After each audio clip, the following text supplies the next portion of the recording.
just want to pull up this story. Sorry. This is from LGBTQ Nation. Explaining the issue, they say Twitter enforces its ban on calling people groomers as anti-LGBTQ hate speech. Ooh. That's so wild. So this is like a cell phone. I mean, this is them calling themselves groomers. It's the weirdest thing. Yeah. The point I made when they announced this, first of all, the tweet I put up before they banned the word groomer.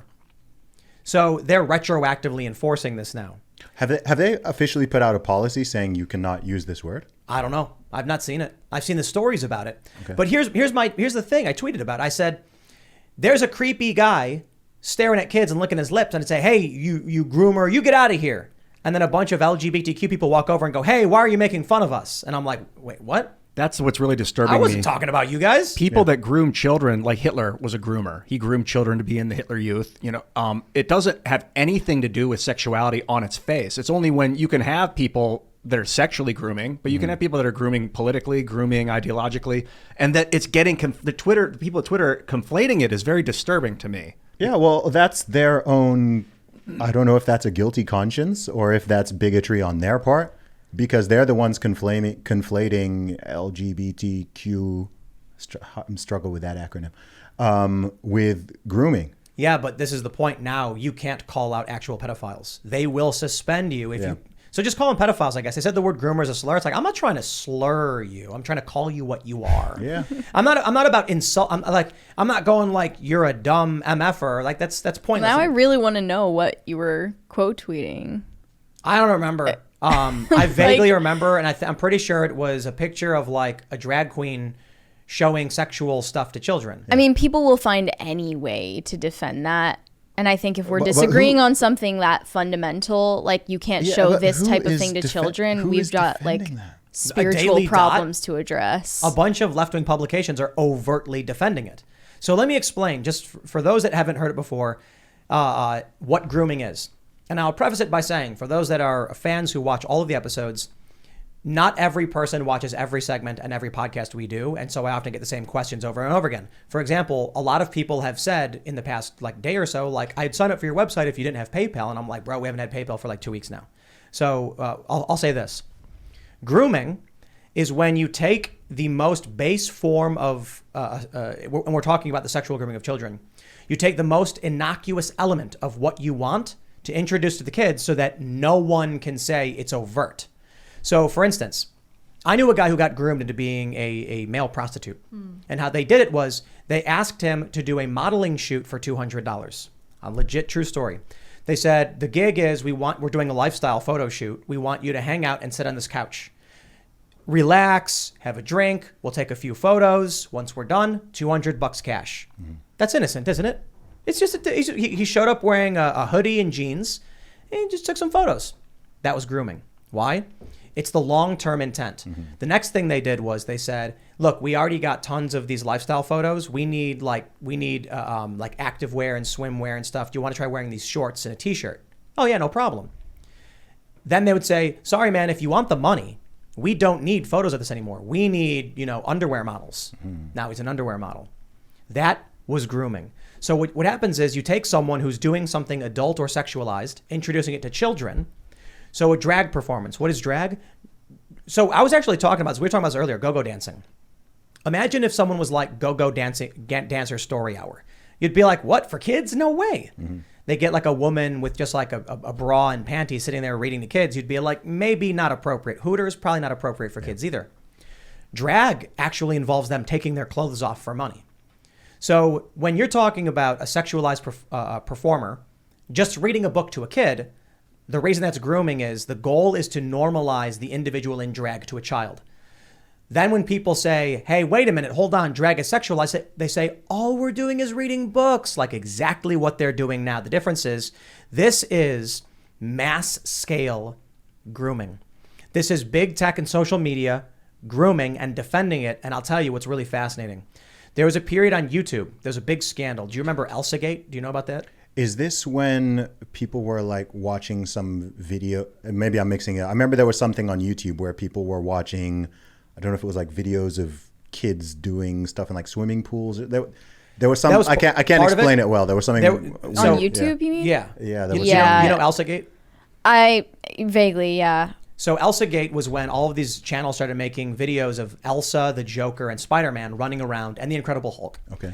And they were there was like no dialogue, and it was because little kids, their parents would turn the video on, and then it would just generate a ton of ad revenue for the person. So all of a sudden, people started making these videos because it made money, and it was getting increasingly creepy. Eventually, it ended with Elsagate got to the point where Elsa was pregnant, and the Joker was injecting her with things. No joke. Okay. This turned into videos where people literally were giving children shots because it was generating clicks for whatever reason. The algorithm was promoting it. And then when people realized they could use an AI to auto-generate these videos, you ended up with videos of toddlers drinking urine and other overtly. So this was a huge scandal where content for children was showing gore, violence, and overtly sexual activities. YouTube panicked and had to start purging these channels and these videos to get rid of all of it. So now the clever thing happened among the groomers. They said, so long as you're doing these things overtly, they'll shut you down. What you need is a shield.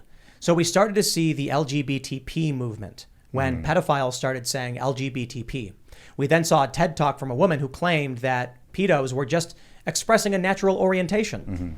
Then we saw USA Today write a similar article. Then we saw, I think it was, maybe it was Salon and a bunch of magazines. Yeah, it was Salon. It was Salon. Times, yeah. New York Times, I think, did it. Where they started saying, hey, it's just an orientation, trying to normalize They're this maps. stuff. Minor attracted people. Right, and then maps popped up on Twitter. Yeah. Twitter allows that overtly, and people called them out. Twitter doesn't care. They still allow it. Now, Twitter will actively ban you if you call out the pedophiles going after children. Not only that, there's like a huge amount of not safe for work content on Twitter. I understand that that's part of their TOS, that they allow that, but they also have a lot of accounts that openly say in their bio that they are underage or their age is like as low as like 13, like 12, 13, 14 year olds having like these not safe for work accounts on Twitter. It's freaking and they weird. allow it. There's another big issue that's happening too with the VR chat stuff, where 13-year-olds will be in these VR chat rooms with grown adults, and the adults can it's unsupervised. I mean, this is getting out of control, man. Yeah, this is crazy. I mean, this leads to a wider conversation just about some of the challenges with technology, just in general. I think people often forget just how new this all is. The smartphone and social media combo we've only had for like 15 years.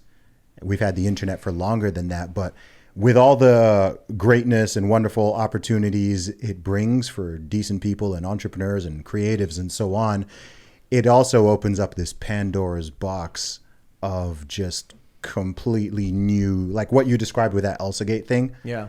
I mean, that Bizarre. yeah, it's so bizarre and weird. It's not something you'd think of when you're starting YouTube. You're not there thinking like, oh, okay, this is something we need to be careful of. It wasn't just videos of people either. There were like animated cartoons that were made by AIs that so just weird. generated whatever got the most clicks, and then that ended up, of course, being like the most effed up. Yeah, I didn't even drinking like- urine. Sexual stuff, violent stuff. Yeah, like I'm pretty into technology, and I did not know that such an AI even exists, that you can create automated animated videos. Yeah, using that like lead to characters such from things. Disney and stuff, so they know that kids So are going weird. to click on it. Yeah, it's scary. And then you bring in VR. Oh boy. It wasn't about clicking on it. What happens is, Or autoplay. yep. Yeah. So parents would give their toddlers or babies a tablet. Yep. And then turn on nursery rhymes. And then the algorithm would just bring those kids down a rabbit hole. Yo, those kids are going to grow up and be twisted in the head. So the parents just like come into the room and they just see their child watching some wild stuff. All the comments were gibberish because the babies were just hitting the thing randomly. A lot of people thought that some of those gibberish comments were speaking in some kind of code that was like coordinating human trafficking. I don't know about that. Maybe. Honestly, these things, like, that's the one line for me where I mean I think any adult should be like this, but when it comes to people just messing with kids in general, that's just where like, dude, it's been said numerous Like, why times. is that partisan? Think about that, like it shouldn't be. It should be instinctual. That's when. But like, it's becoming I feel, partisan. Have you noticed that many of these people, these leftists, use cartoon child avatars? Yes. Yeah. Yeah, I had a bunch of them after me today, in fact. They don't make, like, they don't view themselves as adults. I mean, think about the word adulting. Yeah, to imply that you're doing something not normal. Yo, the word adulting implies, like, the actual word means doing normal things humans do. Yeah. I'm adulting. What children It's just are extended supported. adolescence. Yes. Right. And so now you've got people who go on Twitter and they post these pictures of themselves, these fictionalized versions. There was a really funny meme a while ago from a particular feminist podcast. And they made this graphic of themselves. And they were all like dainty, young-looking women. And then someone made a realistic version of what they actually looked like double chin and obese and things like that. People use the internet to project what they wish they were. The crazy thing is, and you probably know this better than anybody, Zuby, people could just be what they want to be through hard work, right? If you want to be thin and small, you just do it. Not everybody can be a giraffe, though. And some people want to be a giraffe. And so I don't have to tell you, man, just pray the Matrix and Neuralink can take you into that reality where you can be a giraffe. But for the time being, do you think that maybe some people have this kind of Michael Jackson syndrome where, like, in their childhood, perhaps they didn't get to play outside and have toys and do all the things that they kind of wanted to, and now as an adult they're trying to play this now? With, I don't know. It's just an idea. Adderall's messing kids' childhoods up. They're not being able to enjoy them properly. I think that's definitely screwing kids up and all the drugs. But I think what's happening is the internet and media has created these parallel realities that children live in. So I often think about, how is it that somebody wants to dress up like a cartoon rabbit? Yeah. Like furries. Furries is freaking weird, man. Well, hey, look, do what you want to do. I got no beef. No, it's not beef, but it's freaking weird. We can say stuff is weird. I'm not saying it should be illegal. It's just weird. I'm just wondering where it comes from. Yeah. How is it that someone identifies as a cartoon animal? So the first thing that happened was when I first heard about furries, someone told me it's people who just dress up like animals. Mm-hmm. And I was like, I guess people want to be animals. And then I actually saw what they were doing, and I'm like, no, those are Looney Tunes. They're dressing up like Bugs Bunny with big eyes and cartoon faces. So what I think happened was people grew up watching anthropomorphized animals. And a child's brain is trying to connect itself to reality. So in early human development, human tribes, the baby watches the adults do adult stuff and then says, this is what I should be doing, and then wires itself to identify alongside what their adults are. The man is chopping wood. The woman is, raising the kids and gathering. The men come back with the bears and the boars and the meat. Then you get to the modern era, where kids are now put in front of the TV, where they watch nothing but Looney Tunes. Their brain says, this is adult life. These are what human adults do. And so their brain creates an identity around anthropomorphized cartoon animals. Then when they're older, they want to be that. I think this is why we're seeing the explosion of identity crisis from, you guys know what otherkin is? Yeah. Yes, I do. Unfortunately. People think they're like, I'm an owl wolf. Yeah. Why?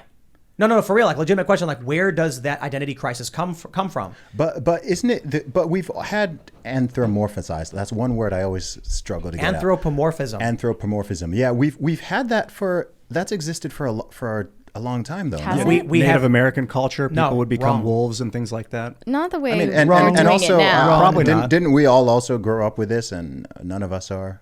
Not so for one, no, we didn't always have this. Okay. We had the concept of humanized or anthropomorphized animals in like written literature told to you in a story from a person's mouth. Like ancient But we Egypt. had the cartoons. I mean, Looney Tunes and all the Disney stuff. So perhaps the issue is one, some people are more susceptible, and two, maybe some of these people were placed in front of these shows for extended periods of time and their parents were less attentive. On like a mood stabilizer. A lot Perhaps. of it's pharmaceutical. And then kids are seeing porn. Average age is 11 that kids are being exposed to porn. think it's even Groomer. lower. That's another tech thing, isn't it? Groomers. I mean, that's another technology problem, man. I mean, It's all a tech problem. yeah. I mean, Well, hold on. 20 years ago, I mean, if you wanted to access porn as a horny little 12-year-old or 13-year-old, you could do it, but the barrier was a lot higher. You'd have to get an older person to go in and buy a magazine off the top shelf, or someone's got a little DVD or something like that. Not just you tap a site on a phone or a tablet or a computer and just boom, no verification, nothing. It's just there. Bill Maher asked the question. He said, why? He said, either we're creating them or we're what he said, creating them or shaming them. Why is it that California has so many trans kids, Ohio doesn't? There's clearly that something affects the identity of a young person as they're growing up? It's the parents. It's the parents putting it I think it's everything. It's parents and society. Of social media is a factor. Some of these teachers obviously are doing this, but a lot of parents are. To me, it's like having a vegan cat, right? If you got a vegan cat, it's not the cat making the decisions. The cat will die. Yeah, cats can't be vegan. Well, it's not the cat making the decisions. It's like, no, you're pushing your ideology onto your cat. If you have a trans 3-year-old, and I feel gross even saying that, then that is the parents doing that. Well, now you've got scientific journals saying kids can be transit too. This stuff is evil, man. And there's something really satanic going on in the West right now, man. Like, I can't really put it any lighter. Why do you say satanic? I say satanic because I genuinely think there are evil forces out there, and I'm talking about actual spiritual realm. Oh, okay. And to someone who is a absolute atheist and non-believer, or thinks nothing is supernatural, that might sound weird to them. But I think that we've legit got like a demonic issue. And it makes sense that they would go for children first. Yeah, I think there's an entire inversion agenda that's been running like very aggressively. Thanks for checking out this clip from Timcast IRL. Come hang out live Monday through Friday at 8 p.m. Eastern Time. Super Chat will even answer some of your questions. If you want to check out the After Hours Censored Show, go to timcast.com and become a member. We put those up Monday through Thursday at 11 p.m. They're very funny, not very family friendly. We'll love to see you there. Thanks for hanging out, and we'll see you all next time.